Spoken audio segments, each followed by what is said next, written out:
de repente pasa que hoy en día son pocos los que tal vez no tienen familia, son solteros, son jóvenes y pueden aventurarse a ello, porque hoy de repente la liga te da un salario que tú dices, oye, no lo voy a ganar en Europa. Tal vez cuando lo ves de esa manera, dices, bueno, mejor me quedo porque tengo que asegurar también mi futuro. Es corta la carrera y hay que asegurar el futuro. Posibilidad de ir a Francia en su momento, pero como te digo, yo en ese entonces acaba de nacer mi hijo, yo apenas estaba jugando, te estoy hablando por ahí del 2009 para 2010, estaba siendo campeón con Rayados, digamos que apenas estaba empezando mi carrera y para mí fue como que, ¿qué hago, no? ¿Cómo le hago? Mi familia, mi esposa, mi hijo, chiquitos. Yo creo que si hubiera estado solo, sin pensarlo, me hubiera ido, como te digo, tal vez ahí hubieras aventurado y después ves qué pasa, ¿no? En su momento fue un tema donde Memo se iba a ir de la Haxio, justo se iba a ir de la Haxio y me buscaron a mi representante, me buscaron a mí, y bueno, había esa posibilidad, no se hizo como una oferta formal, sino simplemente primero se habló conmigo para ver si estaba interesado. Y yo les dije, pues la verdad, por el tema del salario y por el tema de que mi hijo estaba recién nacido y demás, no estaba interesado, y más porque estaba apenas ganándome la titularidad de Rayados. Entonces, yo opté por, ¿sabes qué? Muchísimas gracias, pero ni voy a pensar en una oferta. Prefiero seguir mi carrera aquí y poder consolidarme aquí. Si después de una oportunidad, bienvenida sea. Pero lo más importante primero es consolidarme en el fútbol, porque apenas era, yo creo que mi segunda temporada completa. Entonces lo que más quería era jugar y estar al 100. Allá no sabía si iba a jugar, qué iba a pasar. Teniendo un salario diferente, manteniendo a una esposa y a un hijo. Entonces, y a pesar de que era muy joven, no sabías qué iba a pasar. Porque ojalá tuviéramos todo asegurado y comprado y diciendo, ¿sabes qué? No te preocupes, ve porque la vas a romper después. Bueno, sin miedo lo haces. Pero también hay ese riesgo de que las cosas no salgan como tú quieres. Pero siempre les decía, yo creo que yo fui más bueno de niño que de grande. De niño, obviamente, lo que yo hacía en aquel entonces, el salir jugando, el jugar adelantado, el bajarla de pecho, el jugar con los pies, es algo que no pocos porteros lo hacían, la verdad. Y teníamos el ejemplo, sí, de Campos y el ejemplo de varios porteros, ¿no? Que lo hacían. Pero yo lo hacía desde niño, lo hacía desde chico, siempre me gustó. De hecho, una de las preguntas que me hacían era que si alguna vez había jugado de contención. Y sí, o sea, por el manejo de los pies, que si había jugado delantero también. Primero empecé de contención, después fui delantero. Y la clásica, un día se lesionó el portero, me puse yo, porque lo traía nato. Mi padre fue portero de las reservas de Rayados. Digo, no me tocó convivir con él, pero supe por medio de mis viejos. Eh, entonces ya lo traía como más nato y me quedé ahí. Hasta que un entrenador me rompió esa ilusión. Yo de chavo en las fuerzas básicas jugaba de delantero, de medio tiempo de portero y medio tiempo de delantero. Y ahora sí que el entrenador decidía, oye, es que primer tiempo delantero, mete un golecito y después te pones y asegurar el marcador, ¿no? Bueno, hoy te toca de portero porque el partido es más difícil. Llegué a jugar hasta de central solamente para ponerme de portero en los penales. Entonces, realmente creo que casi jugué todas las posiciones. Sí me gustaba mucho, pero en tercera división me dijo el entrenador, ¿sabes qué? Aquí no hay, o sea, no hay Jorge Campos, o portero o delantero. Y me dijo, donde quieras te voy a dar la oportunidad, porque tienes la capacidad para hacer las dos. La portería la traía nata, Ángel David Comiso. Ese fue mi referente número uno, fue al que me tocó ver en su momento de chico, fue con el portero que me identifiqué, es mi ídolo. Obviamente tuve influencia de Campos, no me tocó verlo, pero vi muchos videos, me tocó en la última etapa, de Pablo Larios, vi a grandes arqueros de muchas maneras, pero mi ídolo siempre fue Comiso. Tuve la oportunidad de, cuando era entrenador de Querétaro, hablar con él, decírselo, expresarle el por qué era mi ídolo en su momento y demás, a pesar de aquel pisotón, pero fue muy gratificante para mí que me dijera, oye, Jonah, me gusta mucho cómo juegas, muchísimas, por favor, regálame tu camisa y por favor, autografíamela. Yo me quedé como, oye, que te iba a pedir el autógrafo soy yo, cara. Y fue muy gratificante para mí porque obviamente se reconocía también pues, lo que estaba haciendo en su momento. Pues la verdad es que obviamente muchos sentimientos encontrados, porque obviamente pensamos que cuando empiezas esta carrera que vas a jugar más y más por la longevidad de la posición, ¿no? Entonces como dicen, uno pone, Dios dispone.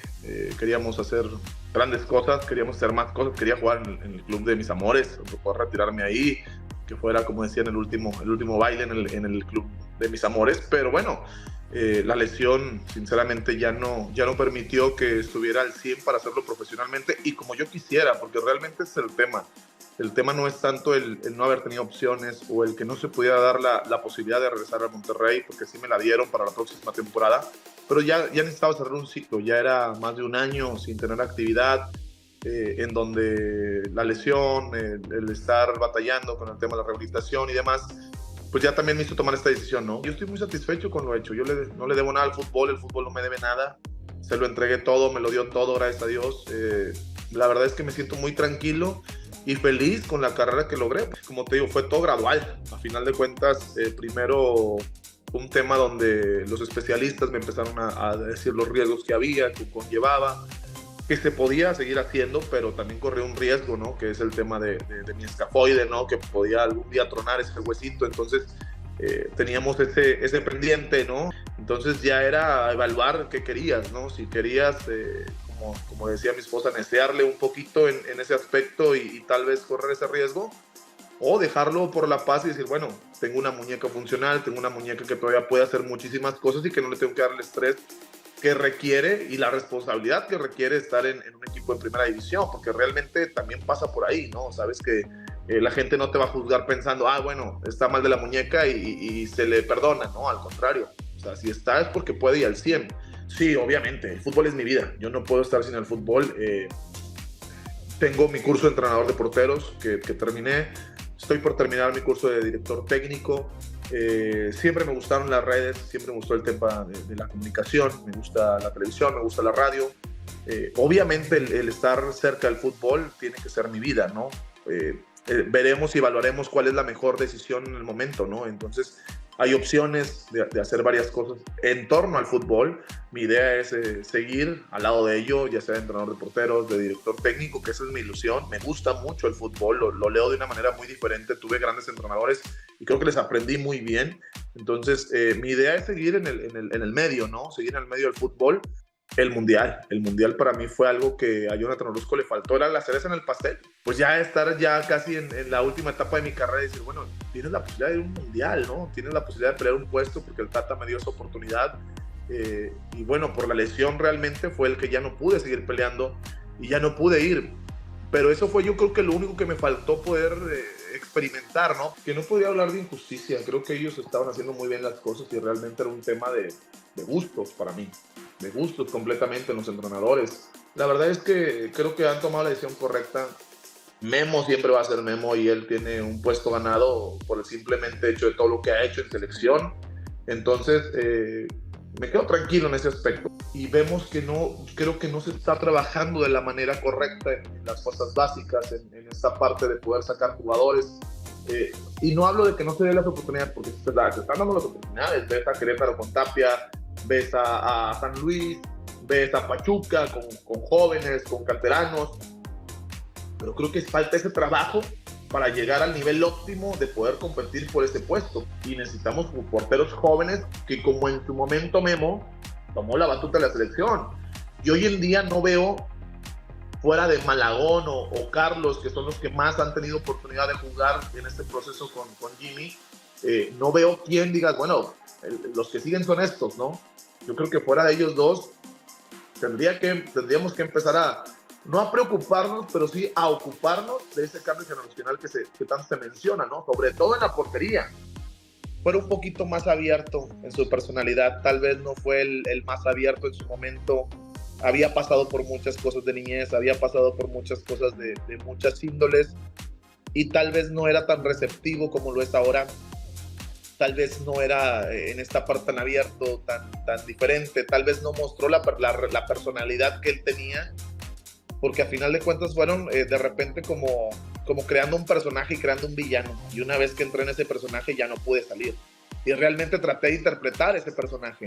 Entonces, si pudiera decirle, oye, cambia algo, sé un poquito más abierto, trata de dejar un poquito más esa coraza que hacías para que no te dañaran de una u otra manera, y muestra tu verdadera personalidad, muestra el Jonathan Orozco alegre, el divertido, el que juega, el que hace muchas cosas que tal vez en su momento no hizo por miedo a muchas cosas que le habían pasado.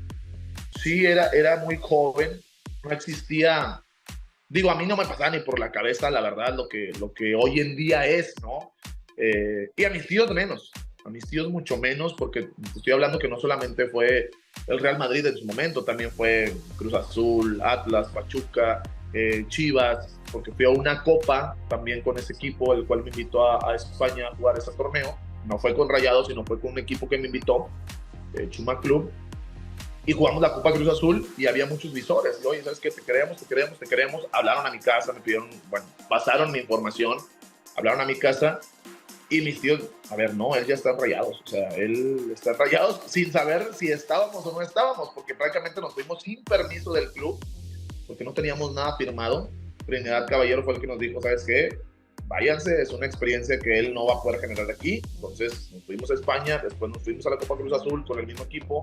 En las dos fuimos campeones, gracias a Dios. Y cuando regresamos se vinieron las llamadas, pero apenas yo regresé de esos viajes a los 14 años, no se daba en ese entonces, pero apenas llegué a los 14 años y me dijeron, ¿sabes qué? Vente a firmar con tercera. Y era algo inusual, pero era como que ya, fírmale 5 años y ya eres del club, ¿sabes?